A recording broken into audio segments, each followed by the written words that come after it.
अॼु असांजो मौज़ू आहे सिंध, सिंधी ऐं सिंध जी सक़ाफ़त।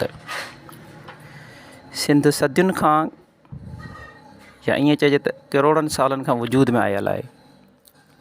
अल्लाह ताला जे दुनिया ख़लक़ी त आबादी जे हिसाब सां दुनिया ख़लक़ी वई। मुंहिंजो अमली मुशाहिदो आहे त जंहिं धरतीअ ते दरियाउ वहंदो आहे उन ई धरतीअ ते इंसाननि जी आबादी जनम वठंदी आहे।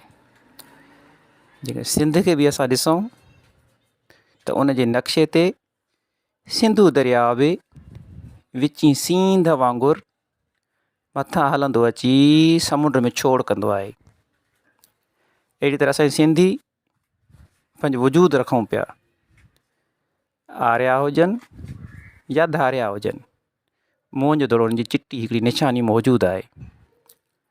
दुनिया जो वाहिद दड़ो आहे जंहिंजी खोटराई त कई वई पर उन जी जेका शिकिल सूरत मिली, साफ़ सिधियूं घिटियूं, सिधा घर, हौज़ जेकी फ़क़ति मिटीअ सां लटियल हुआ ऐं उन्हनि में जेकियूं शयूं मिलियूं त उन्हनि जे सक़ाफ़त जी ओहञाण हुयूं। ॾांद गाॾीअ जा निशान, मूर्ति, बादशाह जी मूर्ति, वॾो हिकिड़ो मिसाल छॾे वई त जंहिंखे अजरक पातल हुयो, छो त निशान उन ते अजरक वारा आहिनि। अहिड़ी तरह इस्लामी जेकॾहिं माहौल में अचूंसि त नबी करीम सल्लल्लाहु अलैहि वसल्लम ख़ातमुन नबीयीन जन ॾांहुं बि इहा पक सां ॿुधण में अचे थो त उन ॾांहुं बि अजरक जो तोहफ़ो सिंध ॾांहुं वियो हुयो, जेको नबी करीम सल्लल्लाहु अलैहि वसल्लम पहिरींदा बि हुआ। सिंध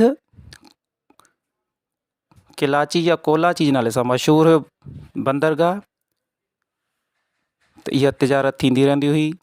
सिंध जे हुनर जूं शयूं तारीख़ लिखे थी त मिस्र जूं शहज़ादियूं बि भर्त भरियल गज वॻा पहिरींदियूं हुयूं। उहो तसलसल अॼु बि हलंदो पियो अचे। सिंधी जंहिं बि कुंड में हूंदो, दुनिया जे कंहिं बि हिसे में हूंदो,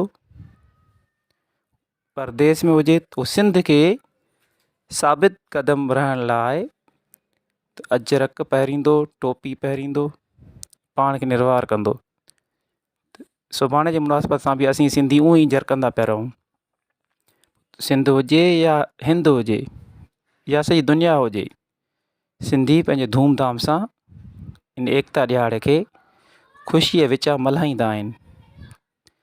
मुंहिंजी दुआ इहा आहे त सिंध हमेशह मुरकंदी, बहकंदी ऐं सदा ख़ुशहाल रहे ता क़यामत ताईं।